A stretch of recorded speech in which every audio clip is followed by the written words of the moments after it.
is something that I call trataka, which is not I. That's what it's called. It's fixed point gazing. So what I tend to find is that so fixed point gazing is usually when you look at something like a candle flame or like a yantra, which is like a spiritual symbol, and you gaze at it for maybe 30 seconds, 60 seconds, 90 seconds. You work your way up slowly, and it's best to learn this from a teacher without blinking. So over time, what literally happens is you tell yourself, okay, I'm going to look at this without blinking. And then over time, your body will send you signals. They're like, hey, we want to blink. This is uncomfortable. Let's move, let's move, let's move. And so what you're literally doing is you're training your attention to not do this thing. I also like trataka because there's a certain badassness to it. Right? Like you feel Fuck awesome. You, buddy. Yeah, like I'm gonna control this, and you feel strong and powerful when you do this kind of trataka practice. So we'll do kind of fixed point gazing at a candle. There's also some cool stuff that happens in the practice which keeps people engaged. Like our photoreceptors tend to get exhausted with pigments, and then you have kind of psychedelic experiences and stuff, which is kind of fun. You kind of get tunnel vision on the outside. Right. So that's how you know you're doing it right. So there's a lot of good things in the practice. You got to be careful with it. You don't want to damage your eyes or anything, so don't do it excessively. So that's one practice. And the second practice that I really like is something called kaya sthiram, which is perfect stillness. So it's just to sit in a space and just be perfectly still. And over time, what will happen is that will become increasingly uncomfortable as your body cries out to you, we want to relax, we want to move, we want to do this, we want to do that. And then usually what becomes beautiful about that is that as your body cries out with more and more pain, what starts to happen is what a lot of people will discover is that breathing becomes amazing. Because as your body becomes uncomfortable, the only solace that you have is the breath. While you're focused on the breath, while you're breathing in and out, then you feel amazing. But the second that you stop concentrating on your breathing, the body becomes a flame of discomfort. And so these two practices, it's interesting how much ecstasy can be derived from the breath. And then the other really brilliant thing about this practice is you begin to realize that it's really weird, and maybe we should have done it, but you begin to realize that there's so much joy just in breath. And then hopefully people who do this practice long enough will start to realize something really insane, which is that a lot of your happiness in life is not dependent on the things that you think normally bring you happiness. Even the breath can be so pleasurable, so intoxicating, so relaxing, and you do this all day long and you just have no awareness of it. And then hopefully what tends to happen, and this is my experience with most people, is they start to realize that, okay, a lot of my life, the joy is actually created on the inside. It's about how I live, it's about how I receive things, and then they start working on the inside, which is when the magic starts to happen. How long should people look to do the stare at the candle, sit still for an introductory session? Yeah, so I would say for something like trataka, it's best to learn from a teacher, and many yoga and meditation schools will teach this stuff. But for trataka, I would say go to the point of discomfort, but not to the point of pain. There are some medical contraindications, so you need to talk to your doctor about it if you've got things like glaucoma or other pressure-related problems in the eyes. But generally speaking, I'd say you can start with 30 to 60 seconds and gradually work your way up to 2 minutes, 3 minutes, 4 minutes. And then that's usually enough. And there's the cool thing is with trataka, there's a different practice that you can do called antar trataka, which is kind of the next phase. So, and this is where you kind of said you get the tunnel vision. So the cool thing that happens in the eyes is once you exhaust your photoreceptors and your pigments in your eyes, if you close your eyes, you will see the after image in negative. Mm-hmm. So then what you can do is, without risking any problems in your eyes, you can close your eyes and you'll actually see a blue candle flame if you're gazing at a candle. And it's the opposite, and that's just how our eyes work. And then you can continue to do the trataka in your mind, looking in your mind at the negative image of the candle flame. And then you can do that practice for 15, 20 minutes. Is this when you got your inspiration for the make people stare at a wall for 30 minutes exercise? No, actually. So that's a different practice. But the make people stare at a wall, which has been a revolutionary practice in our community, it is the joy of that practice is, see, we're so distracted from ourselves.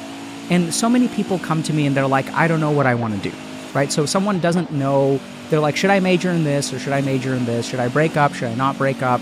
Should I change jobs? Should I stay jobs? Should I pursue my passion? How do I find my dharma or my duty? No one knows what to do in life. And so as we become clueless about what to do, we turn to the outside world. And then we look at influencers. And then influencers say, you should do this, and you should do this, and you should do this. And then before we had influencers, we had the original influencer, which is our parents. And our parents say, alok, become doctor. You're going to be a good doctor, right? Those are the original influencers. And they give us this set of conditions that we have to fulfill. And so the main thing that's happened is if you literally look at our attention is always outside of us now. Because I want to be efficient, right? So what am I going to do? I took a shower this morning. I put on this great podcast called Modern Wisdom. It's by Chris Williamson. I love it. And I'm going to put on this episode because then when I'm in the shower and I'm taking a shit, can I use language? Yeah. Okay. When I'm taking a shit, when I'm shaving, I'm going to be learning during those moments. And then this was something that I did during med school where I was constantly input. Overclock. Yeah. And so we don't spend time with ourselves. And when we don't spend time with ourselves, we lose sight of our internal compass. And no wonder we have no idea what to do. Because we're listening to all these different people. And then this person says this one day, this person says this the next day. And then so I keep changing my mind. Programmed schizophrenia. Sort of, yeah. And so the staring at a wall practice is sit at a wall and we're just going to look at a wall for an hour.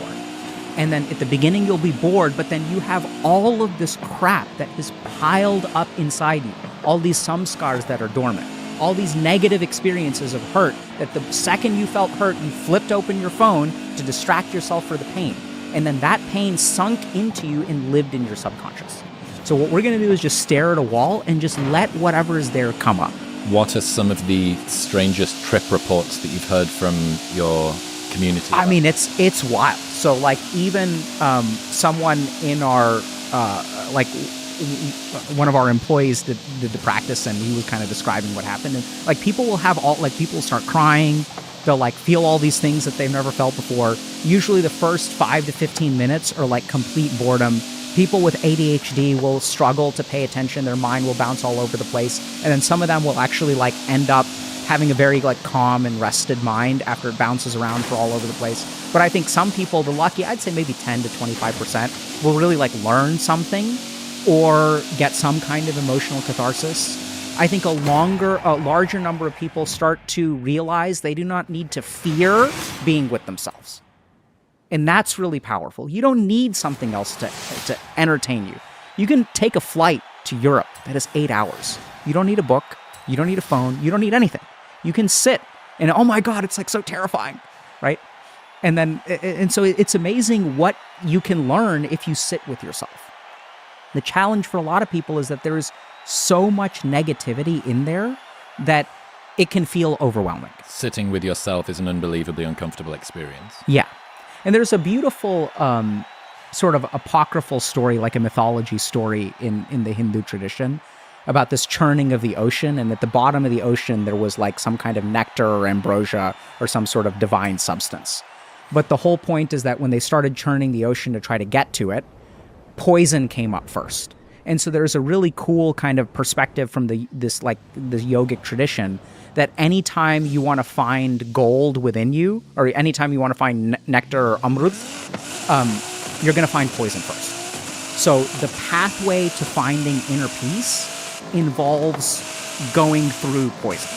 We'll get back to talking to Dr. K in 1 minute, but first I need to tell you about Factor meals. Eat stress-free this spring with Factor's delicious, ready-to-eat meals. Every fresh, never-frozen meal is chef-crafted, dietitian-approved, and ready to eat in just 2 minutes. Choose from a weekly menu of 35 meals, including popular options like Calorie Smart, Protein Plus, Keto, or Veggie and Vegan. Also, discover more than 60 add-ons every week, like breakfast, on-the-go lunch, snacks, and beverages to help you stay fueled and focused throughout the day. No fuss, no mess eating. Factor meals eliminate the hassle of prepping, cooking, and cleaning up. Factor is your solution for fast, premium meals without the need for cooking. If you're struggling to get enough protein into your diet, this is a fantastic solution because you don't need to prep it. It's already been prepped. It is made by actual chefs and it is ready in less than 2 minutes. Right now, you can get 50% off your first month and 20% off your second month by going to the link in the show notes below or heading to factormeals.com/MW50 and using the code MW50 at checkout. That's factormeals.com/MW50 and MW50 at checkout. I had a an insight when I started doing self-inquiry about 5 or 6 years ago, that for every, it's kind of like being in a garden and looking for stuff underneath stones. And, you know, every so often underneath the stone, you find something that's really beautiful that you're proud about yourself for. It's a realization that you feel whole. But that's 1 out of 20. And the remaining 19 have something terrifying and disgusting and awful hiding underneath. And I think that's around about the right proportion as well. Yeah. So let me ask you this. Has that changed over your 5 or 7 year? I would say so. But in some ways, the level of attention and the sort of complexity, not complexity, but like the level of dexterity and finesse with which I'm looking at stuff has now increased. It's always getting more. It's always getting more. It's always getting more. So as you are getting better at looking within yourself, what has changed about what you're finding? Originally, I think I was just trying to sort of lay down a path. It was really struggling. I remember the first time when I first started reading, you know, all of my 20s, I sent and received like 10 million WhatsApp messages over a decade as a club promoter, right? Mostly on my phone. This wasn't WhatsApp web. So kind of impressive, kind of terrifying. And then I remember when before I even started meditating, I just wanted to read, and I'd look at a book, and as I was sat down, my body would like twitch and move. Presumably because it was trying to down-regulate to this much lower level of stimulus. There was no bings, bongs, no banners coming down, no nothing. It was a piece of paper. So the first 500 sessions of meditation that I did were, I think, just like learning to be able to have a slightly still mind and a slightly still body. Then the next 500 were probably a little bit more about noticing thoughts when they arise. And the next stage where I'm trying to get to now is, where are these coming from? Like, what is the motivation for this story that I tell myself? This is why my current obsession with emotions and feelings is coming from. Also doing therapy to try and see, okay, not just can you sit with it, not just can you notice it, but why is that there? Why is this a pattern that you are seeing more increasingly? So it's kind of hard for me to say, like, am I becoming... is the proportion of things changing? Because I'm like, each time I move to a different, it's like a computer game where I move to a different garden. Yeah. So I think that's wonderful. And I think, you know, being obsessed about emotions is, I'm sure, not the first obsession you've had. No, true. Right? Very true. So one day you're going to have to ask yourself, where does the obsession of things come from? Right. The meta question. Yeah, absolutely. Right. So that's when, and when you get to that level, by the way, all of your obsessions will fall apart. So that's the good thing. So I think, so for a lot of people, and this is, I think, what we see in therapy, right, is that the negativity comes first and then the positivity comes afterward. And so for a lot of people who, and this is what's so hard about internal work, is that, see, the reason that there's so much crap underneath the rocks is because our garden has been untended for such a long time. And so the negativity piles up. And I realized this actually very interestingly. I was working with someone who was an immigrant and was from an Aboriginal kind of tribe. And I realized that in their life, in the normal human's life, we had so much time for emotional processing. We're going to go out as hunter-gatherers. We're going to hunt, right? What is there to talk about? You can talk a little bit, but then for hours, you're with yourself. And that's how our brains evolved.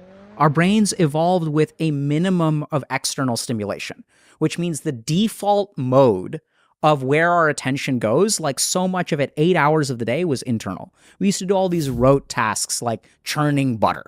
And like churning butter, like, you know, what do you think about when you churn butter? Like you just, so our brain defaults to so much time for emotional processing. And now what started to happen is we lose that time, this negativity piles up. Then as you start to look within yourself, there's a bunch of negativity, which is why we need therapists, because most people can't handle that on their own, right? We're not trained to do that.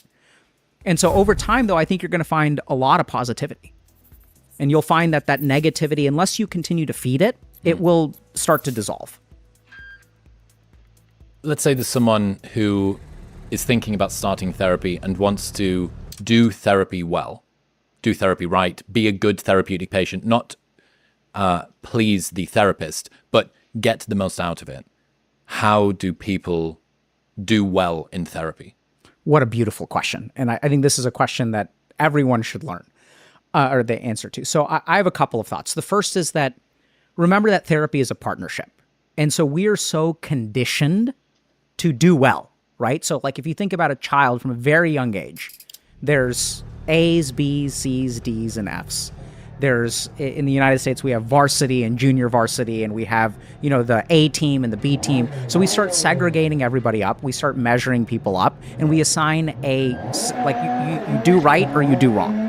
So therapy isn't about that. It's a partnership between you and your therapist. So the first thing that I would say, concrete pieces of advice, one is that if you don't like working with your therapist, work with someone else. So there's a certain amount of idea that, okay, I must not be doing this right, or I need to try harder. What we know from something called common factors research, which is we did a bunch of research on therapy because there are all these different types, right? There's psychoanalysis and psychodynamic and cognitive behavioral therapy. And so people sat down and were like, which one's the best? And what we discovered is that all of it's about the same. There's some exceptions to that. But basically, it's all roughly the same. And the question is how could that be? Because psychoanalysis and talking about dreams is so different from mapping out your thoughts, your behaviors, and your emotions. And so what we discovered is that what really matters is fit. So you need to find the right person to be your therapist. So what I recommend to friends of mine who want to get therapy is I say, be prepared to make 3 appointments. And I even tell them at the get-go to make 3 appointments with 3 different people 2 weeks apart. And then you can cancel if you really like one. But do the legwork. Don't try one and then then start the process of finding the second one. So I say make 3 appointments up front, 2 weeks apart, so you have plenty of time to cancel if you want. If you really try them all out, and then pick the one that you like the best. What does that mean? You will feel a difference.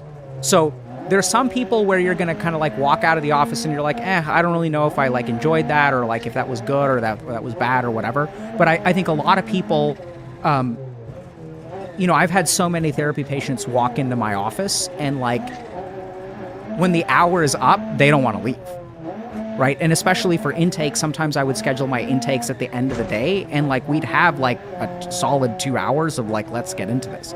And then other people kind of come in, they kind of ask some questions, I do somewhat of an assessment, and it feels like we're kind of done at the hour mark. So I think people will feel the difference. So okay, just gravitate. Choose well. Yeah, just and listen to yourself, right? So which one do you like the best? Second thing is that if something is not working for you in therapy, make that the therapist's responsibility. So this is where a lot of people will just switch therapists. But if you kind of say to some, if you're I'm not getting a whole lot out of this, or I feel like I'm stuck, share all of the problems that you see in therapy with your therapist. This is where everyone is so sad, but patients are so worried about disappointing therapists, right? And so the best thing that you can do for your therapy and for your therapist is to say, hey, this is working for me, or this is not working for me. And sometimes we'll even get to something really beautiful, which is that, okay, you think this therapy is not working for you. Let's examine the cognitive bias. You've been doing this for 6 months. Here's where you started. Here's where you are now. Would you call this progress? Why aren't you able to see the progress in your life? Holy shit. Because the moment that you realize... tells you something about the patient as well. Absolutely, right? So oftentimes solving the problems in therapy that you have with your therapist will be kind of the best way to accelerate the therapy. Half of the breakthroughs that I've had with patients, that's not 20%, let's say 30%, come from a period of difficulty in therapy. And because it's a breeding ground for their patterns outside of therapy. Absolutely, right? So this is where the concepts of transference and countertransference kind of come in. I learned about this in my book last week. And so I would say talk to your therapist if things aren't going well. And then I would say the third thing is...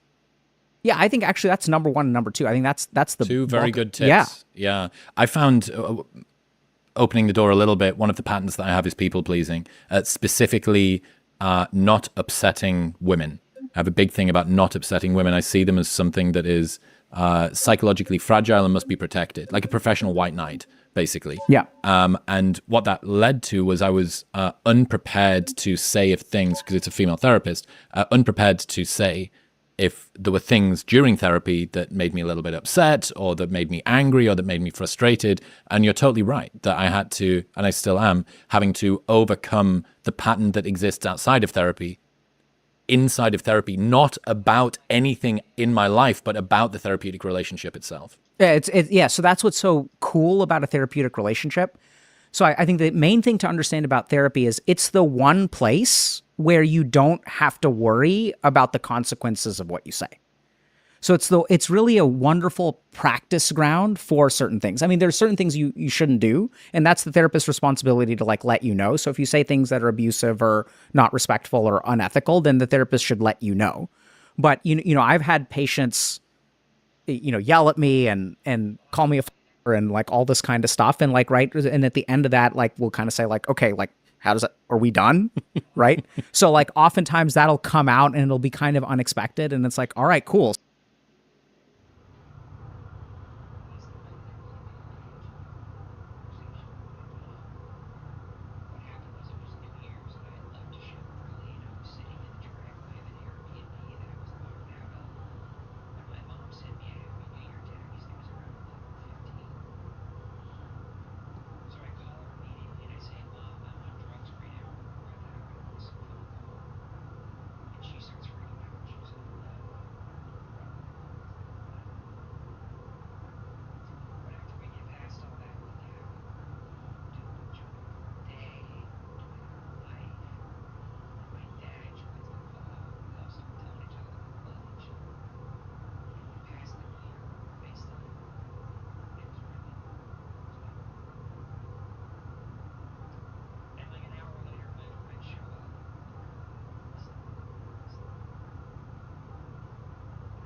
So like, you think I'm a what are we going to do about that?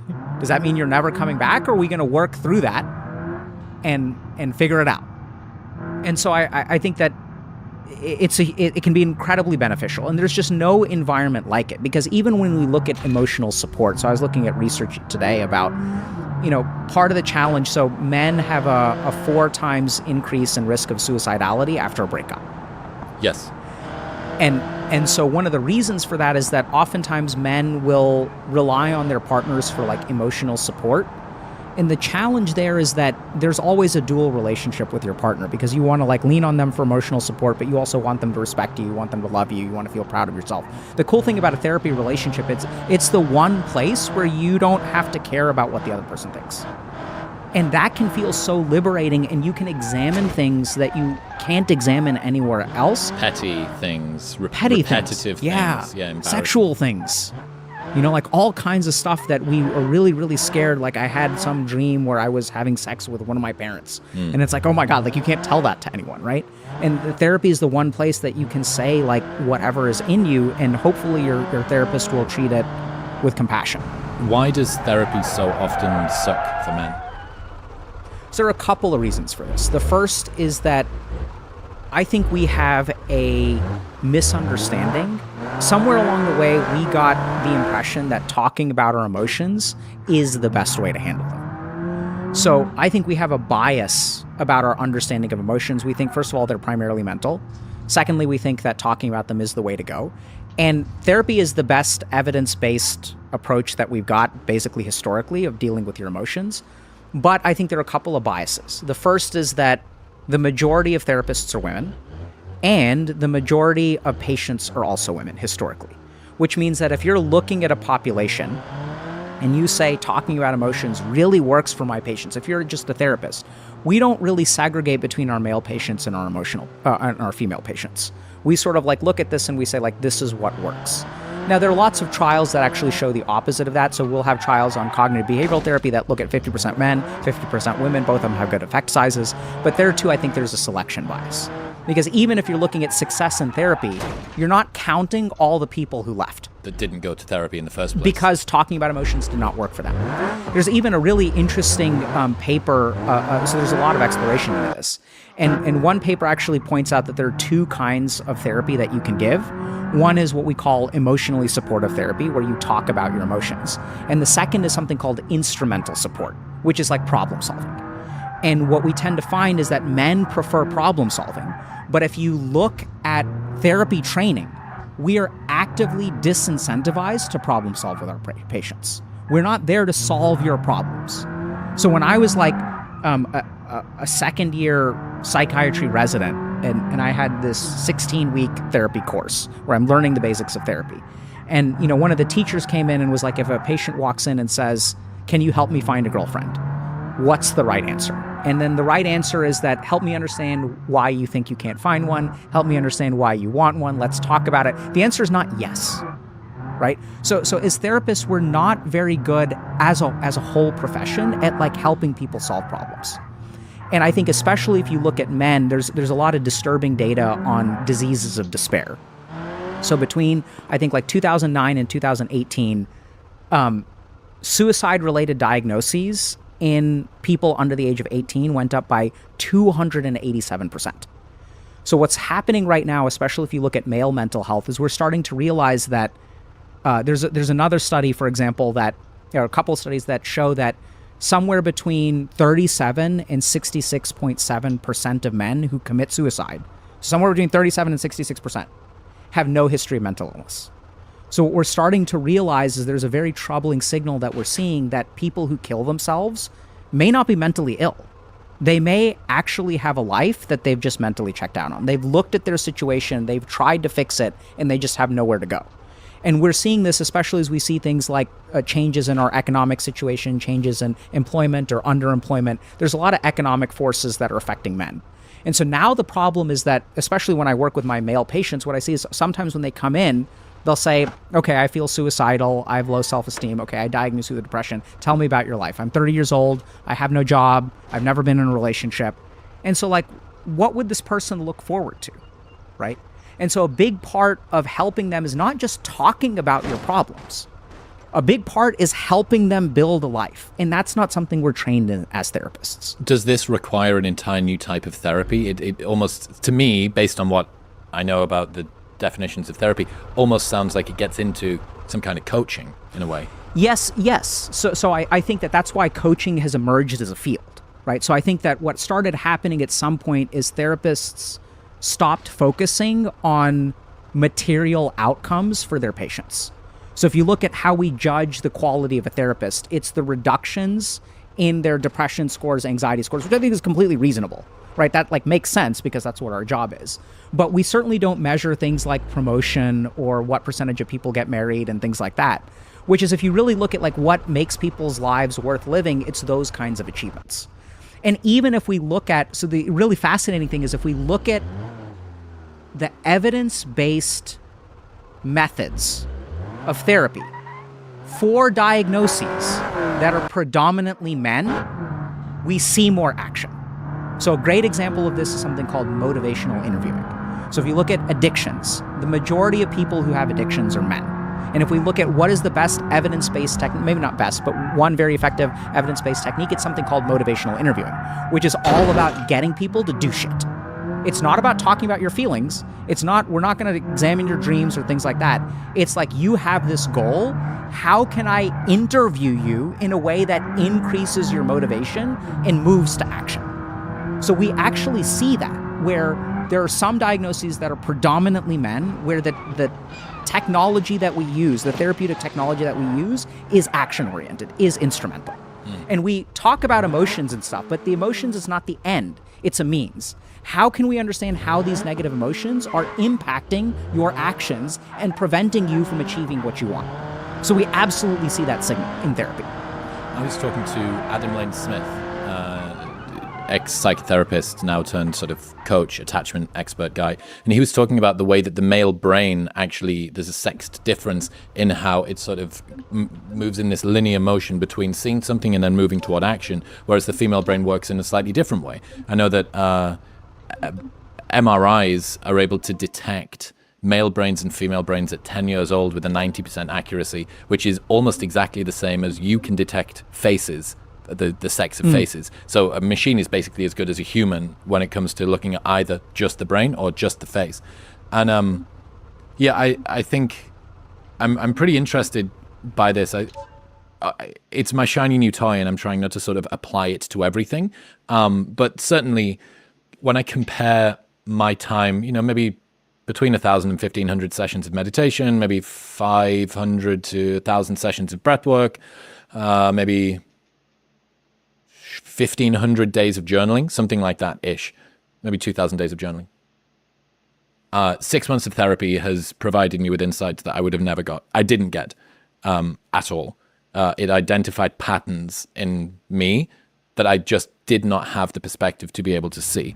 It showed the origins of where particular behaviors and thought loops and assumptions and neuroses about the world, where they came from, and it began to give me a timeline that helps me to understand who I am and why I behave the way that I do. Not just noticing that behavior comes up, which it also helped me to do. It's like, hey, you keep on saying this sort of thing. This is a term that keeps on being used. And the best thing that she said is pay attention to fleeting thoughts. That's the coolest thing that I've learned. And almost I wonder whether people that are very practiced meditators, what you're doing, the equanimity that you're looking for, you notice the thought arise inside of you, see, hear, feel, note it, and it sort of goes away. But by doing that, you never actually investigate, okay, where did that come from? Like, why did that particular thought? That's the 5th time I've had that thought this morning. And that's a rumination I have about myself or whatever. And it seems to me like therapy type practices help to hold on to that. Absolutely. So many things. I love everything that you said, Chris. So let's go through a couple things. One is that going back to why, so therapy is awesome and you've had a good experience. I'm a therapist. I love doing it. I work with a lot of men and women. Let's understand a couple things. The first is that, see, when you look at meditation or journaling, you're the only one in the room. So if you just think about the people in your life, right? So how easy is it for you to know what mistakes someone in your life is making. It's so much easier to see mistakes in someone else. And so the real value of working with another person like a therapist is that they can see your problems way clearer than you are, and they have a pile of training to really tease apart with the information that you give them really what's going on. So it is not, I'm not surprised at all that you have had an overwhelmingly positive experience in a short amount of time with therapy. I also think that other people's mileage may vary because, generally speaking, the harder working you are at introspection, the more mileage you'll get out of therapy. So I think the big irony is that a lot of men who are very independent and focus on journaling and meditation and want to improve their own lives, they will get so much benefit out of therapy because they've done so much internal work, and the two really combine. And that's part of the reason why I will combine a meditative practice with therapy, because it enhances the effect size of therapy when I help people train their minds. Second thing is that I'm with you 100% that there are some things, so action orientation and instrumentally improving our lives, like that's the reason we built a coaching program. So having worked as a therapist, and I had an awesome mentor who told me about this place called the Institute of Coaching at McLean Hospital and Harvard Medical School. And he's like, you should really go check that out because I think this is the kind of work that you do. And I was like, my mind was blown away. And then I realized that what people need right now is not just talking about their feelings. I think a lot of people need therapy, but that a lot of people don't know how to accomplish their goals. And we were talking a little bit about creators, right? So like we created a creator coaching program, which has had now 500 coaches go through it. And what we discovered is that like teaching them some of these skills and helping them understand why is it that you can't afford to take a break from content creation, but you're so burnt out that your content is crap. And so like they get stuck in these cycles, and helping people understand how to actually achieve their goals, which is sort of what if you look at some of these organizations like the International Coaching Federation and stuff like that, it's all about like helping people achieve and accomplish what they want. This is why you have coaches that are employed by like Google and YouTube and stuff like that. Everyone has seen that there's a lot of value to that. The other thing that I kind of want to say, just one more point about gender, is that in other news, this episode is brought to you by Element. Stop having coffee first thing in the morning. Your adenosine system that caffeine acts on isn't even active for the first 90 minutes of the day, but your adrenal system is, and salt acts on your adrenal system. Element contains a science-backed electrolyte ratio of sodium, potassium, and magnesium that helps to regulate appetite, curb cravings, and improve your brain function. You've probably heard me talk about it a million times, and that's because I love it. It tastes fantastic. It's got zero sugar, no junk, no colors, no artificial ingredients or any other BS, and it's how I start every single morning. Best of all, there's a no BS, no questions asked refund policy with an unlimited duration, so you can buy it 100% risk-free. If you don't like it for any reason, they will give you your money back. You don't even need to return the box. That's how confident they are that you love it. Right now, you can get a free sample pack of all 8 flavors with your first box by going to the link in the show notes below, or heading to drinklmnt.com/modernwisdom. That's drinklmnt.com/modernwisdom. So remember we said earlier that estrogen makes you more aware of your internal emotional state. And so talking about emotions is easier for women, but potentially because of estrogen. And there are even studies that show that the reason that men are reluctant to go to couples counseling is because they feel outgunned. So anytime it's a man... an unfair fight. Absolutely, because your female, assuming a heteronormative relationship, your female partner knows how to articulate their emotions. They know what they're feeling, right? I feel saddened when this person does this because it makes me feel unloved. And then female therapists, 70% of the time, is also like, so they both speak the language. Mm-hmm. It's like going on Two adults in the room with one child. Yeah. And so what it feels like to men, what one person told me is when I go to couples counseling, it feels like I'm playing basketball, but I have no arms and I can't dribble. So they can't participate. And there's studies on this, which show that men can't participate in that way in therapy. Yeah, I mean, I wonder how many men their first introduction to therapy is in couples counseling, and that would be ruthless. Especially if we're trying to salvage this thing. Maybe there's kids, maybe there's not. I love this woman, I want to make it work. Blah blah blah blah blah blah. And yet the messiness, getting used to not bringing sentences into land neatly, and not having a great takeaway. Bailing out of sentences halfway through and going, actually, I don't even know what I'm talking about. I don't think that's right. I was about to commit. I mean, you're laughing because presumably this happens in a lot of your therapeutics. I'm laughing because this sounds like it's coming from experience. Absolutely. Yeah. I mean, but that's something, again, to sort of break the fourth wall. I have a pattern where I can spin you a yarn about, Winston Churchill on his first day in office and a blah, blah, blah, and he did this thing, and bring it into land with this nice sort of flourish at the end and watch someone's eyes light up and, isn't that cool? And I get this little kick of dopamine. And I'm like, no, that's Podcast Chris. And Podcast Chris doesn't get to come in and try and show off to his therapist about how good of a communicator he is or about this cool fucking story that he found out or whatever. And it's one of the reasons why I was really glad that I did it in person. And oddly, I do way more podcasts, not on a soundstage in front of a huge video wall, and not even in person. I do most of them over the internet, which means that when I get on a call, I try and bring things into land in podcast mode. Need to not be in podcast mode. And learning to be messy with sentences, to pay attention to fleeting thoughts, to bail out when you realize that you've started a thing and you were going to say this thing, but actually it's not that true. All of these, they're skills, and trying to craft a very beautiful sentence in many ways, which is something that I love to do. Much of the time, what you're doing is sacrificing accuracy for beauty, because it's not always the absolute truth of what you're trying to say. Probably doesn't end with a flourish and get nicely boxed up and a bow pushed across the table. It probably does veer off a little bit and use some slightly imprecise language, and then it just sort of it crash lands on the desk of whoever it is that you're talking to. So that's been a real...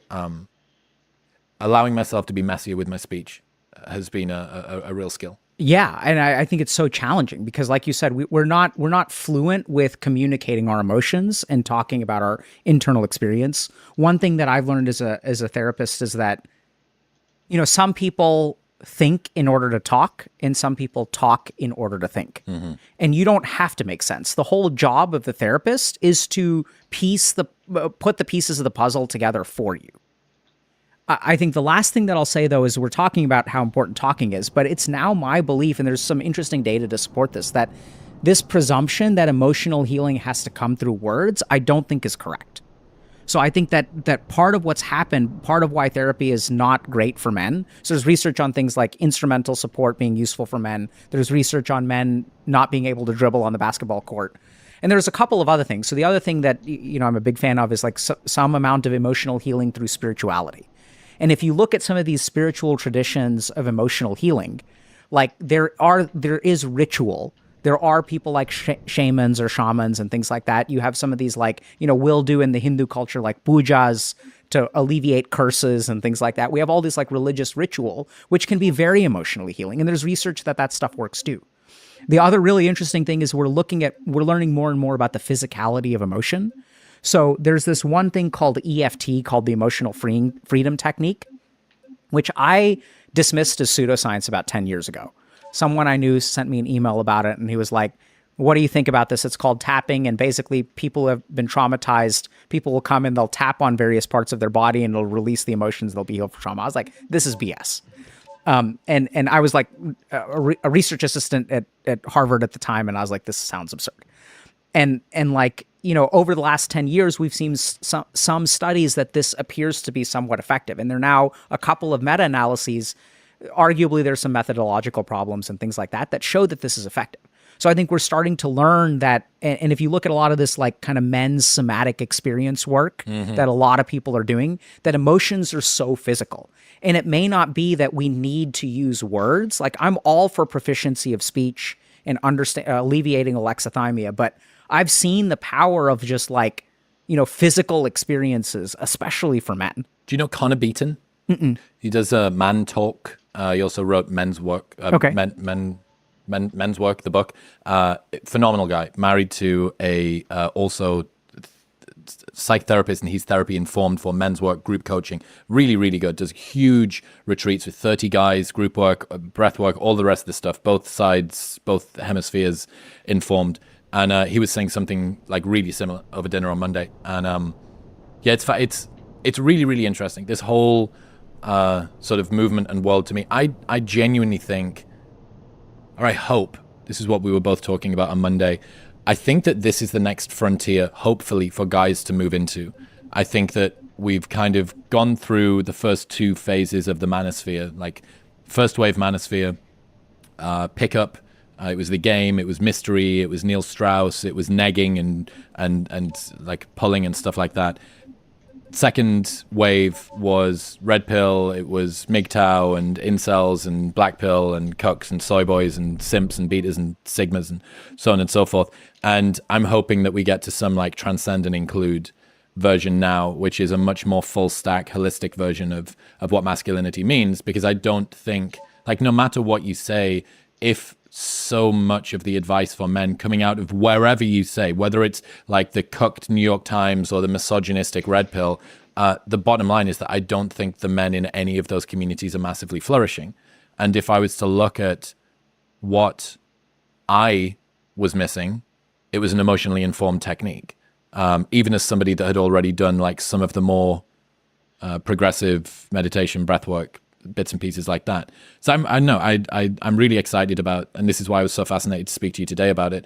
I'm really, really excited about this as being a new frontier to kind of encourage guys. Okay, like, how about just for a moment we think about emotions? How about we think about feeling feelings? How about we notice what arises inside of us, and opposed to cope with it or push it away, we actually spend a bit of time with it? Yeah, I mean, I think that I agree 100%. So there's a couple of things that I'll add. The first is that I think we already, so as men, we kind of figured this out, right? So even within these red pill communities, what do they say if you're having trouble in a relationship? Lift, bro, right? That's the answer. Lift. You need to like hit the gym. Like that's where you start. That's very right. That's very true. And yeah, and I think part of the reason is, and I think it's kind of sad. It's almost like, I'm hesitant to use this word, but all of the research on red pill ideology is so negative. Like I remember doing like a literature search on it, and like there's a lot of like papers that are published in like feminist journals, and there is a lot of negativity in red pill, don't get me wrong, and misogyny and abuse of women and things like that. I'm not advocating that it's good. At the same time, I think that if you look at something that's really cool is if we have cultural psychiatry, and what we do in cultural psychiatry is we look at a group of people, and instead of saying paternalistically, we know what works for you based on the science, we ask them what works for you and help us understand your culture. And I think if we do that with red pill culture, what we'll discover is that there is a very physicality that they deal with emotions. The other thing that I've sort of found with red pill culture is 100% of people that I have worked with who are incels, red pillars, alpha males, call them whatever, betas, whatever you want. They have a pretty severe trauma, usually related to women at some point in their life. And that's when they get off into this. So I think part of the reason that they are so reluctant to do the emotional work is because they're so calloused against this. So you talk to any red pillar, there'll be some kind of like negative experience with a woman. Heartbreak. This person took advantage of me. This person did this. This person led me on. There is this seed of resentment and hatred towards women. And then I think it's really sad because once that never gets healed, and we already talked about how trauma can shape our memories of the past. I've always been like this. Women have always been like that. This is all women. Yeah, right. But the thing is, there's such a big cognitive bias in your head. So it's not that all women. And then the other more crippling thing that then happens is once you adopt these attitudes of disrespect of women as human beings. Self-fulfilling prophecy. Absolutely. So you're like, oh, women just want money. And then in your subconscious or conscious mind, even if you don't say it out loud, if it's in your subconscious, you are going to create a transactional relationship with people. And then what'll happen is that when you approach things transactionally, I just think you want money. I will trade, I'm going to buy you dinner and you're going to give me sex. When this is the way that you approach a human being, one of two things will happen. If the human being is okay with transactional relationships, they'll stay. If they're not okay with transactional relationships, they'll leave. And then what happens is the only people that I end up in relationships with are transactional. So it absolutely becomes a self-fulfilling prophecy.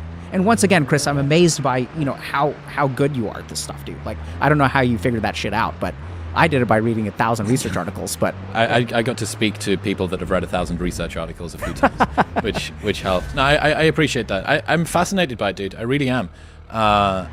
You mentioned earlier on about creator burnout, some of the challenges that people are seeing. We've seen a great quitting of YouTube over the last 6 months. I think a lot of high-profile YouTubers really stepping back. You've been working at the forefront of this scene for a long time. what do you make of the great resignation of content creators that's happened kind of recently? So I think the first thing is that I think that content creators have a much harder life than many people realize. I think you probably understand this. And it's not that we're not grateful, but I was talking to a family member of mine, and he's like, how do you like it, right? Because I don't do a whole lot of clinical practice anymore. And so I told him something that I didn't quite appreciate, which is that I haven't had a day off in 4.5 years now. I've literally not had a day off. So I will go on vacations, but if you're a content creator, anytime you go on a vacation, the uploads need to continue.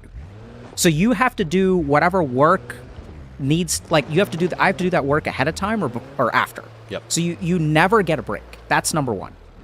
And that's very different from medicine. Like, so in medicine, when I go on vacation, I sign out my pager. I have someone who covers for my patients, and they literally take care of everything when I'm not there. So the work gets done in your absence. But once you're a content creator, I think it's one of the few professions where you truly never get a vacation. So I think there's a lot of challenges with content creation. I think the second reason why people will quit is that, I don't know if this kind of makes sense, but so the human brain is not designed for the level of toxicity that most content creators experience. So our human brain doesn't think probabilistically. So if I have 10,000 comments on a YouTube video that are positive, and if I have one comment that's negative, my brain will literally pick out that comment. So if you live stream, you understand this, where there are comments that are going by literally faster than you can read. But if there is a negative comment, your brain will surface that to you. Yeah. So there's this weird thing where the way that our brains have evolved make it very challenging and emotionally dangerous to be a content creator. So there's a very high level of burnout. Oftentimes as content creators grow, they feel there's this sense of sand in the hourglass is running out, where someone else will come along. There's a gravy train. If you slow down, you're as good as dead, right? So it's growth, and then you're going to be a has-been because the internet has a short attention span. And so people will kind of flagellate themselves and continue going. There's all kinds of other problems that arise, which is that as a content creator, at the very beginning, you get to experiment a fair amount. But once you get known for something, you get kind of locked into that. And then you can't really experiment anymore because the numbers go down and things like that. So there's a lot of psychological problems. We worked with about 500 content creators, and we actually had there's a third-party organization called Stream Hatchet that was measuring the outcomes of our program. And they saw a 171% increase in subscriber count without increasing the number of hours worked by a single hour. So one of the big ironies of content creation is as you become burnt out, it becomes harder to make good content. And as your content starts to go down, you emotionally become worse. And as you become emotionally worse, it becomes harder to make good content. Mm-hmm. So if you really look at what makes the best content, it's creators who are inspired. And then as the burnout sets in, the inspiration goes away, and then you're in the grind, and then you're repeating things over and over and over again. And it's amazing how far a little help goes. So with these particular people, I don't have relationships, I think, with many of them. And even if I did, I wouldn't be able to publicly comment. But I think for a lot of them, it's just hard to keep it going. It's really hard. And you'll see this even in content creators who don't quit, which is they'll burn out and they'll take a break for a month or 2 months or whatever. And then making a comeback is so hard. Yep. Which means that people can't afford to take breaks. But I think that there are unseen mental health costs to the content creation industry, which even will work. We worked with Twitch where we supported 100 of their top content creators, and we saw really good outcomes from that. And I think people don't realize how mentally straining it is. Isn't it strange? I think the number one and number two jobs that primary school children want is influencer and YouTuber are the two most popular in the West. And yet, I don't know, maybe from the outside, it seems like it's all sort of fun and games, and I guess because of the selection effect of what appears on YouTube, most of the time people aren't breaking the fourth wall about what the actual experience is like that they're going through it. And then also it's very easy to criticize. Oh, it's champagne problems. Look at this whining from a chattering class, all of the privilege and so on and so forth. And certainly there's been people who have made this point in an undelicate way and stood on a ton of landmines and then trended like fuck for it. I think Hassan Abi really sort of put his foot in it a couple of weeks ago, and like, that's not great. But the sentiment done in a more delicate manner with some more emotional vulnerability and openness, like, hey, this is how I'm feeling. Like, this is something that's hurting me. Anyone that looks at another human that's genuinely saying that that they are hurting and has any response other than sympathy for them is a piece of shit. But if you don't put it across in the right way, because optics are everything, right? The medium is the message. Yeah, so I mean, just think about what you're saying. Like, so this is crippling. So the first thing is, you're right that it literally is all fun and games. That's what kids see. They see the fun. Literally, the content is like fun and games and pranks. They don't see people that are like dying from the pranks. And like, there was some stupid like asphyxiation challenge or something on TikTok that I remember. There were some like medical articles about it where they were like, I mean, it's bad, but you don't see that, right? So there's a huge selection bias. The second thing is that one of the worst things that you can do to a human being is remove the right to say I'm hurting. So like, we don't let content creators complain. They're not allowed to complain. And so if you sort of think about it, like, these are the slice of human beings, like celebrities, content creators, people who are privileged or powerful, they don't get to complain because we get so infuriated. But this is where I hate to break it to y'all, but one of the things you learn as a medical doctor is like, I've had rich people, I've had poor people, I've had billionaires, I've had CEOs, I've had heads of state flying over from the Middle East to come to Massachusetts General Hospital for this kind of care and that kind of care. Like, you know, and like, everyone's got a brain. That brain is roughly the same. Everyone's got an amygdala. And what's so terrifying that people don't understand is that content creators are incredibly isolated. Incredibly, incredibly isolated. Even their friends will abandon them at the first sign of drama. So you can't make friends anytime I'm just sharing just a simple example, but like, you know, once you're a content creator, I'm sure you have had these thoughts. If someone approaches you, in the back of your mind, you're always wondering, okay, is this really about this person getting ahead? Are they looking to collab? Do they like me? Or do they like the face? Yeah, right? And you never really know. So it's an incredibly isolating experience. We do not really allow those people to complain, you know, which means that they end up suppressing a lot of this stuff. And thankfully, like, one of the things that I'm proud of is that we will talk to content creators. And the reason we built this program is because we were able to have conversations with them where we treat them like human beings. And then the beautiful thing is that you see that these are human beings just like you and me. They're not some mythical creature that is impervious. Unworthy of sympathy. Absolutely. Right? And I think all human beings deserve compassion, even the ones that are the most hated. And that's hard. That was definitely something I realized. Last couple of weeks have been emotionally pretty difficult for me. And especially when you're feeling emotions very closely, it showed me, I was acutely aware of how completely dehumanizing most of our behavior to each other is on the internet. You know, a good example of this, love him or hate him, it doesn't matter. Jordan Peterson, a guy who went through hardcore benzo withdrawal for a full year. And people were like mocking his daughter for trying to help, making jokes like, who is this guy to teach us anything when he's addicted to benzos and opiates and all of this stuff? And you go, you do understand that on the other side of this experience is someone going through akathisia and hardcore benzo withdrawal at the same time. And it doesn't matter, you don't need to like his message. You can even think that his message is a bad thing, but like, that's just straight up suffering. And for someone to look at, pick anybody else pick someone from the left or pick someone from like whatever side of the political spectrum you want. It really highlighted to me, because I was feeling my emotions like in such a raw manner. It's like, God, if I was going through this in a more public way, which is one of the reasons that I think keeping your private life private is an incredibly good tactic for anybody that's online. Going through difficult emotional things is hard. Going through difficult emotional things with a few million people having their opinion on it too, it must be impossible. And it made me think about who was the dude that was in Jonah Hill. He was in like some story, like therapy speak and stuff. Do you see this? It came out last year. He was in some uproar story. And his entire sort of breakup got exploded onto the internet. And I was like, looking back, everybody had an opinion, myself included. I was like, hey, this isn't like a plaything. This is somebody's life. This is an experience, like a hardcore emotional, phenomenological experience they're going through. You don't get to kick this around like it's a football. Yeah, so I mean, I think I agree with you. So let's just, a couple of things. So the first is that, I think that, just talking about benzo withdrawal for a second. So I don't think people know how bad akathisia is. I've had patients who have literally jumped out of third floor windows because their akathisia is so bad. So for people who don't know, akathisia is like a sense of restlessness that is so severe that it can lead to suicidal behavior. And most human beings have no reference for how that is. Just imagine you being uncomfortable, right? Like you want to move, but then anytime us normal humans move, we feel more comfortable. Just imagine that it is impossible for you to get comfortable and that feeling persists forever.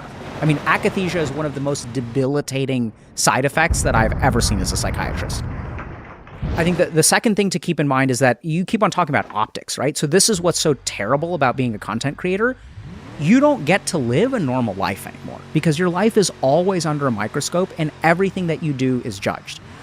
I've had patients who are psychotic. And what I mean by psychosis is this is the clinical term. This doesn't mean that they're crazy or anything like that. So psychosis is the presence of delusions or hallucinations or persecutions. I've had patients who have persecutory delusions. So or hallucinations. What that means is that as they walk around and live their life, they have the voice of the devil constantly telling them that they are a piece of shit. And now what we've created for content creators, that's a reality. Like literally, you post a picture of you eating a taco and people are like, this is cultural appropriation against Mexican people, right? And the way that our brain filters this information, there's no compassion for these people.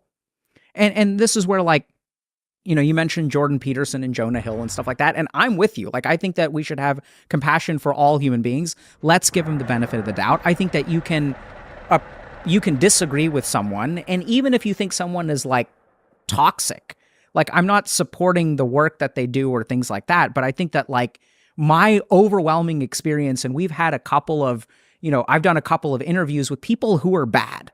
And I overcame a technology addiction and everyone's like, yay, go Dr. K, right? But Jordan Peterson is struggling with a benzo addiction, which I think who is he to talk about it? Like that's who he is. I mean, if we look at the data, peer support, Alcoholics Anonymous is the best intervention for overcoming addiction, statistically.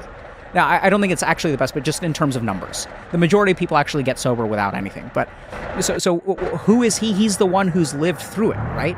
And why is it that I get applauded for overcoming an addiction and becoming faculty at Harvard Medical School, and this guy is called a hypocrite, right? He has experience. And I'm not saying that everything he says is good. The one thing, and I tend to not comment about people that I haven't talked to, but we've had people on stream who have been in jail for murder. We've had people on stream who have polysubstance use and have particular political affiliations and that people don't like.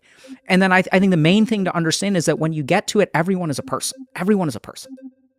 And something about the way that the internet is structured is it's actually designed to not let you see the person. Yes. Is designed to let you see such a slice of the person. We remove, I don't know too much about Jordan Peterson, but like, I know he goes and gives talks, right? So he'll like talk for 2 hours. And what do we see? We see some 60-second clip. And that's what happens. We don't get the actual person. We get an inflammatory slice of the person without any context. And so I think it's brutal on people. And I think that's why people quit. And everyone's confused. Why are celebrities like, look at people like Michael Jackson, right? Substance use problems, arguably suicide. Like, I mean, this shit happens all the time. It happens to musicians. It happens to celebrities. It's going to be happening more to content creators. Thankfully, they're burning out and quitting, right? Instead of worse. Maybe save their life. Yeah.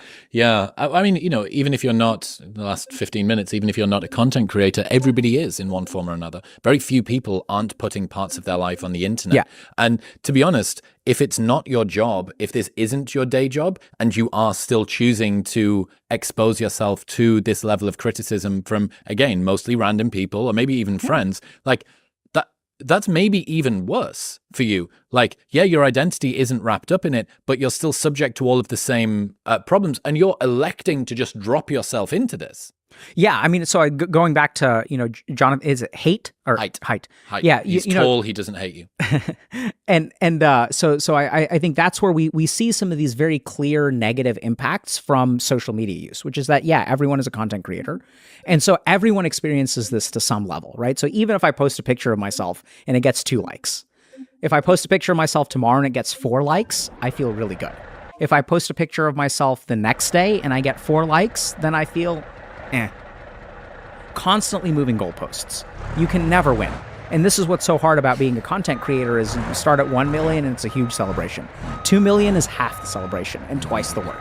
And it just gets worse and worse and worse. Yeah, I have a story about when we hit 1,000 subs, I think me and my editor went out for food. When we hit 10,000, we did something else as well. When we hit 100,000, we got helium balloons and we got a cake and we did all the rest of it. When we hit 1 million, we got a 5-minute phone call and then went back to the grind. And we're about to hit 2 probably before this even comes out. And I don't know whether we've got anything planned. James Smith has this really good insight where he says all wins feel the same. His point being that the first time you buy yourself your first car is maybe even more enjoyable than when you buy your $300,000 dream car. Yeah. The first time that you move out of the house and go into a rental apartment may be better than when you buy your dream home that you're going to spend the rest of your life with.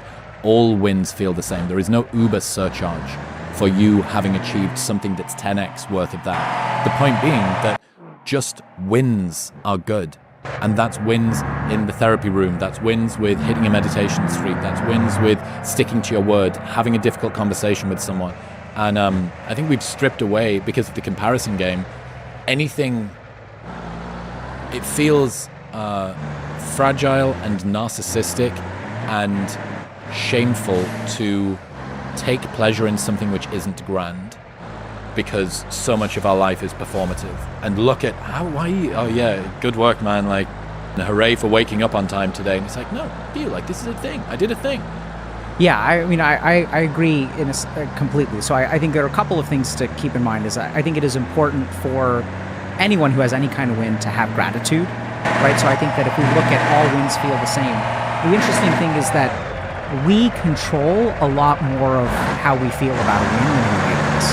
And a big part of the work that I do with creators is helping them appreciate, you say that you have nothing planned for 2 million, which is cool. We didn't have anything planned for 2 million. And also, the joy that you create is partially created by you. And so for creators, it's like helping them appreciate that they got to 2 million, which is a lot of win, which they can't see because of the way that their brain is structured. And also, it's people who are depressed, 25-year-old gamers who have trouble getting out of bed, who feel ashamed of their wins. And that's so devastating. Just think about it, right?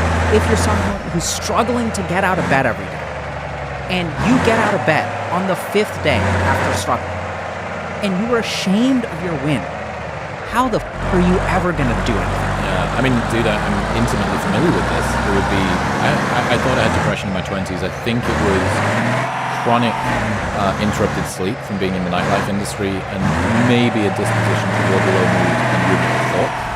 But I wouldn't leave basically bed, bathroom, and the front door to grab Uber Eats for 2 days at a time. Curtains would be drawn. I'd spike my blood sugar with a ton of junk food and then fall back asleep and then wake up, and it's so much shame and guilt around being like, who am I to be defeated by ostensibly nothing? What's going wrong? Nothing's going wrong in your life, and yet you're still unable to get out of bed.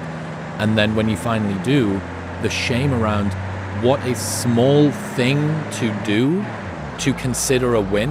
How pitiful are you that this is something that you consider victorious? Like, what a sorry excuse for a human. So that is, by the way, the shame. Remember we talked about you got the shame somewhere? There it is. Right? It's probably in a number of other places, but that's one of the places. And I think that's what's so crippling. That's what I see, which is so sad. And is that, see, the moment that you take your wins and you turn them into losses and beat yourself up because you should be able to accomplish more, that is the moment that you take the poison in your life. Right? Because now, and we see this, so there's research on people with imposter syndrome.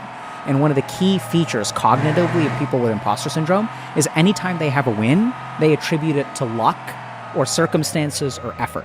And anytime someone else wins, they attribute it to hard work. It's like inverse fundamental attribution error, if you know what that is. Yes. Yes.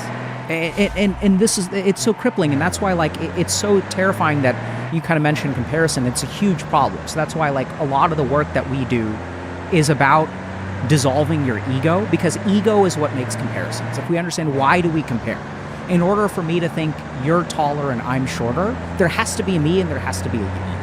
And what I'm really an advocate for, and this is where, like, oh, here I am, you know, crying on the behalf of people like Jordan Peterson who are so successful or whatever. And I've seen enough successful people who are struggling on the inside, and I've also seen enough homeless people who are content. And it's amazing. Like, that's when you really learn about life, is when you work with the spectrum of everybody. And I think the main thing that we got to do is, I think it's about comparison. Like, if you think about why do you not celebrate your win, it's because you're comparing against another person. But you can look at some of the work of people like, I think Robert Sapolsky, he's a neuroscientist, and he sort of believes in biological determinism. And one thing that I've understood is that everyone has truly unique lives. No one has the same level of genetics. No one has the same IQ. No one has the same circumstances. I am where I am today because I had so many advantages. So many advantages.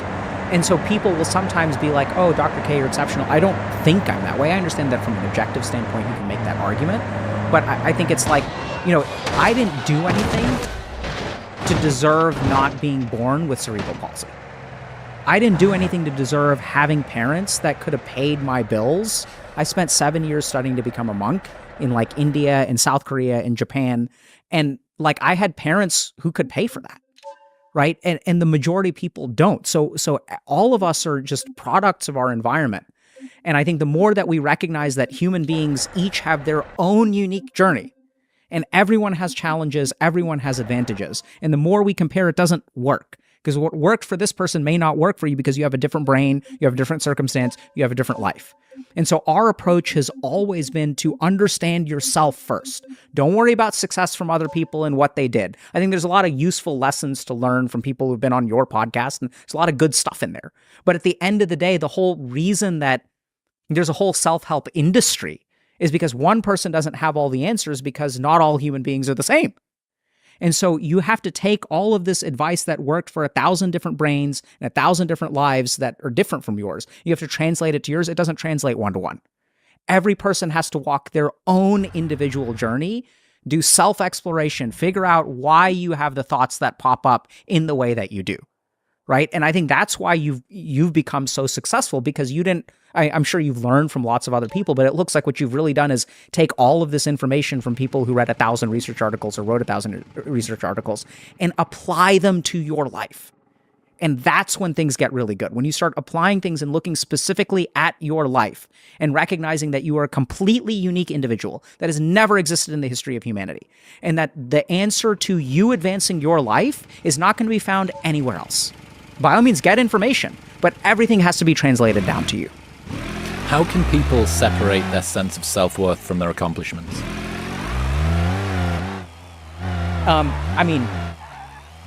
It's a great question. So I've got 2 or 3 different answers. So the first is, see, if you can absolve yourself of your failures, then you can have you can get rid of the self-worth from accomplishments. Does that make sense? No. So, see, if I fail at something, I'm a crap person, right? And then if I succeed at something, I'm a good person. So both of those have to be separate. This is where a lot of people will focus on one but not the other.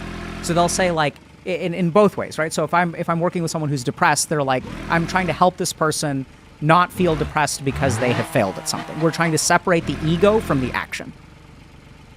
So if you want to separate your accomplishments from your self-worth, like, you just have to untie both of those things fundamentally.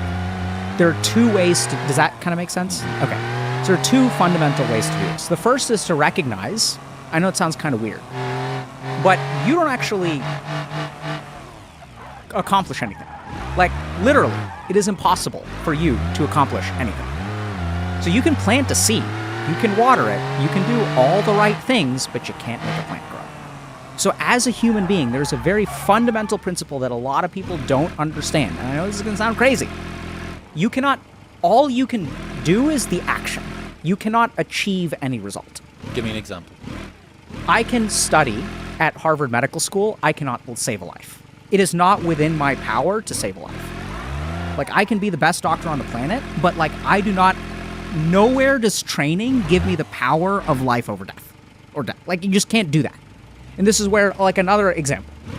I can be the best boyfriend on the planet, but I can't make someone fall in love with me. I just can't do it. Right? And this is where some people will disagree. I really think that if you stop and you do this very simple practice, close your eyes. What can you control, Chris? My movements. What else? My thoughts sometimes. What else? My breath. Can you control me? No. Can you control who watches this? No. Can you control how many views it gets? No. Can you control what sponsorships you're going to get or who's going to reach out to you? Can you control the comments in the comment section? Definitely not. Like, what the right? So here we are. You have a successful video, and you don't control that. All you control in life is what you do. And this is paradoxically how you become successful. So it is the people who focus on the outcome of their actions that get screwed by it. Because understand this, if my self-worth is dependent on my outcomes, then even if I achieve what I want, then like oftentimes people don't feel great, even if they live up to their expectations, right? It's like 1 million, and then I need 2, and then I need 3, then I need 4. If you are relying on accomplishments to determine your self-worth, it will never be enough. Right? Because there's always another promotion. There's a $100,000 car. There's a $300,000 car. So if your self-worth is tied to something external, it'll never be enough. This is what we call moving goalposts, and it's why human beings, like, if that were the case, then anyone who makes $150,000 would just be chill. But that's not how it works. The reason we think that is because we've been conditioned. We are not our self-worth, but other people's worth. Other people's judgment of our worth is dependent on our accomplishments. No one gives a shit about who you are. They care about what you do. Oh, like you get this award because you got a 4.0. That's why we get conditioned in this. So then we adopt their view, but that doesn't work long term. So I think separating out and really recognizing that if you stop and think about it, all you control is like what you feel. That is the only thing. If you cannot feel it, you cannot control it. Literally.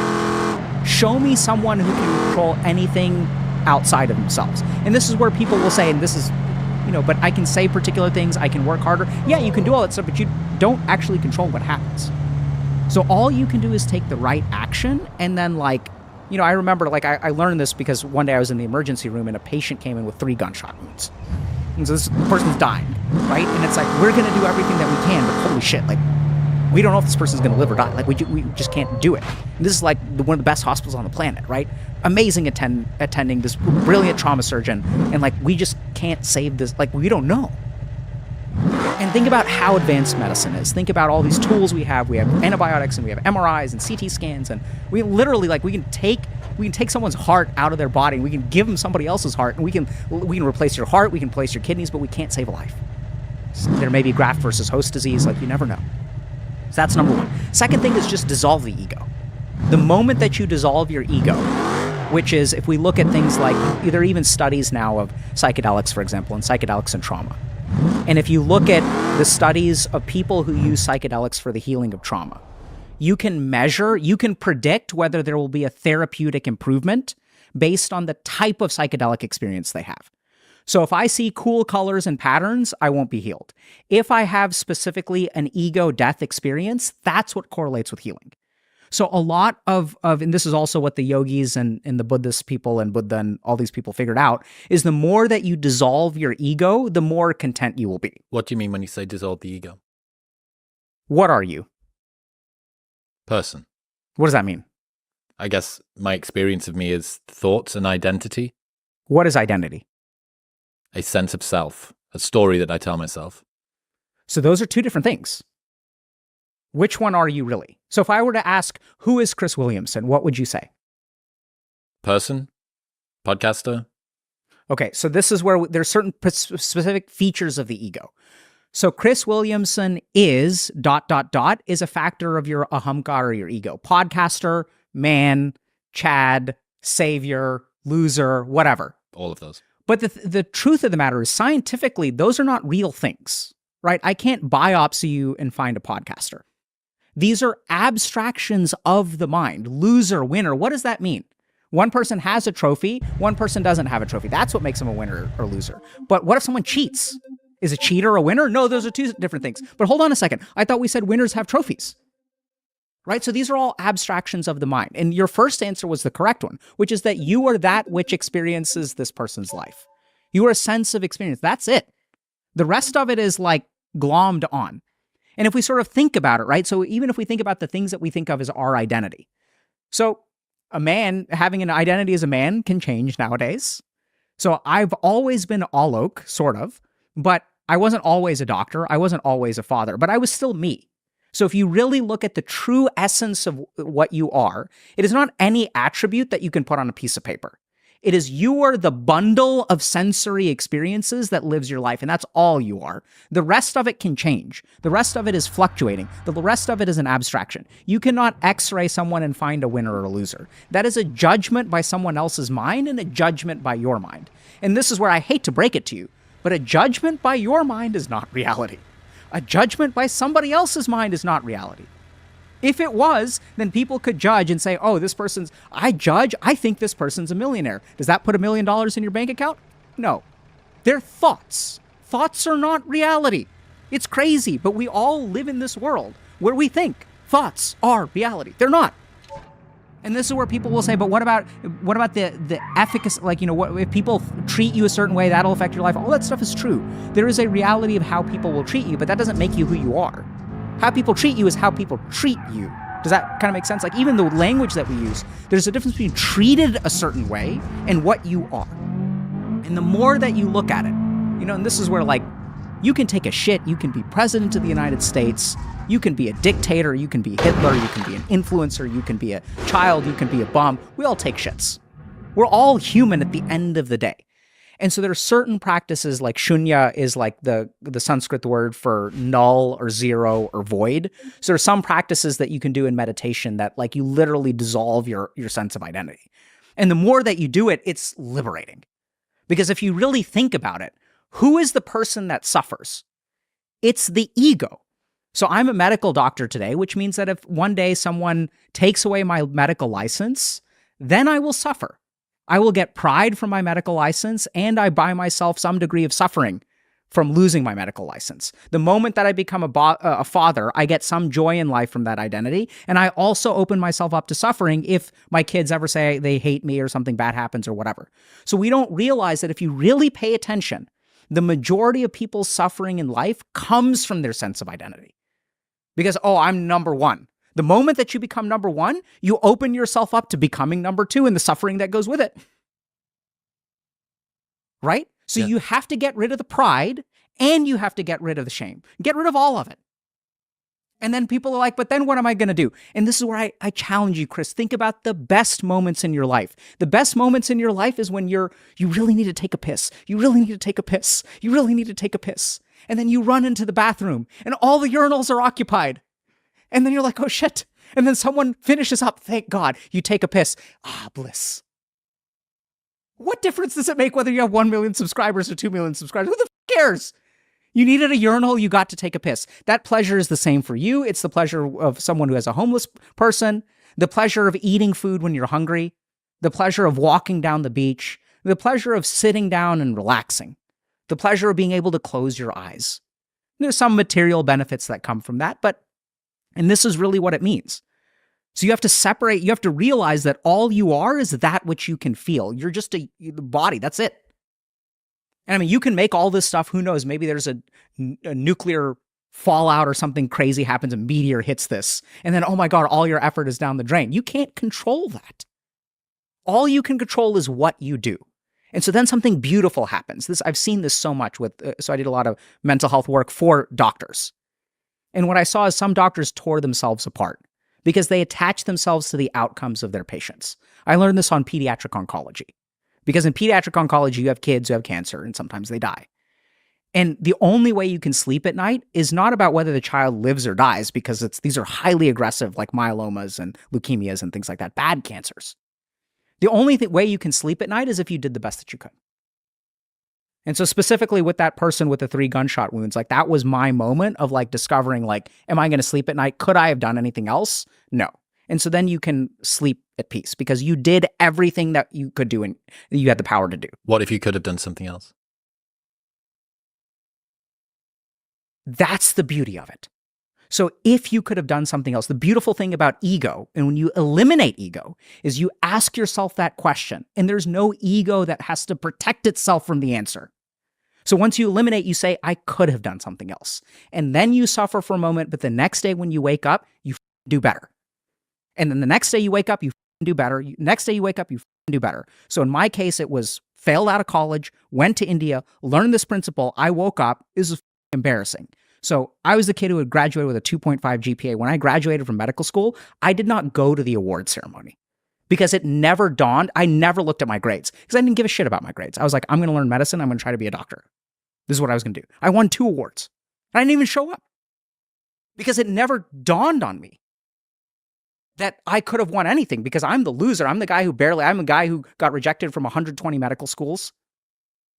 And so like, absolutely, if you can do better, you look at that. But remember, doing better is in these hands. So you should 100% do that. Do everything you can with these hands, 100%. Don't shy away from the fact that you could have done better. And that's how you sleep at night. But it's not a comment on your self-worth as an individual, how you do the things that you do. So that's where, I mean, I would say that in a weird way, that is a comment, right? So if you are unhappy with your actions, then by all means, think less of yourself. Mm-hmm. The beautiful thing is that once you reach this egoless kind of state and you think less of yourself, it becomes very easy to correct it. Because it's in your control. Absolutely. Yep. But yeah, I mean, I think you should feel some amount of shame and disappointment. Then you wake up the next day and it's in these hands. But it's shame and disappointment in your actions, not shame and disappointment in the outcomes. Both, all of the above. I think it's fine. I thought you didn't have control over the outcomes. You don't have controls over it, but you do have control over your actions, right? Mm-hmm. So, and that's where I think it gets a little bit tricky. But you could argue. This is where people get stuck a lot of the time. They confuse actions and outcomes. Could I have done better? Well, maybe I could. I could have done more. I should have. Would have. Could have. Yeah. So that's where I would say, in my experience, as you notice the shortcomings in your behavior, that's what you should correct. But even if you had done that, it's not clear that the outcome would have changed. Right? No one can look at alternate universes and actually collect data. That's what your mind may tell you. So that's why I say, like, still focus on yourself. And if you're not happy with your actions, by all means, correct that. Compassion, man. Compassion for ourselves, compassion for other people. It's so funny. I think for a long time I wanted the masculine urge to be seen as a competent, hard-working, achieving sort of guy. And compassion seems like weird and fluffy and weak, and you shouldn't really play around with that. But I'm pretty quickly coming to believe I think it's a genuine strength, and it's something that I'm trying to cultivate more for myself and for other people as well. Yeah, and I think there's a beautiful wisdom in what you just said. What wisdom? So I think you said I used to want to be seen. If you pay attention to your language, that's ego. Ego is about the way that you are seen, not about who you are. And the beautiful thing about compassion is, if you think about people who are ego and are concerned about ego and self-worth, their attention is on themselves. How do other people see me? I'm always looking at this and how this will be perceived. The moment that you focus on compassion, you stop looking at here and you start looking at actually another human being. That's why compassion also eliminates ego. So if you look at all of these religious traditions, it's super cool because there's psychological and neuroscience support for a lot of these like religious and spiritual traditions. And why did Jesus say like do good to other people? And in Hinduism, we have ahimsa, and we have that in Buddhism too. So it's why compassion? Because compassion actually eliminates the ego. Because what is it that makes it hard for people to be compassionate? It's because I'm so caught up on this. I can't afford to care about someone else because my needs are not being met. And when I look at all these people who are adversely judging Jordan Peterson or Jonah Hill or whoever, Taylor Swift, take your pick, me, you, what I tend to find is that the people who hate other people on the internet oftentimes cannot afford to be compassionate because of something going on.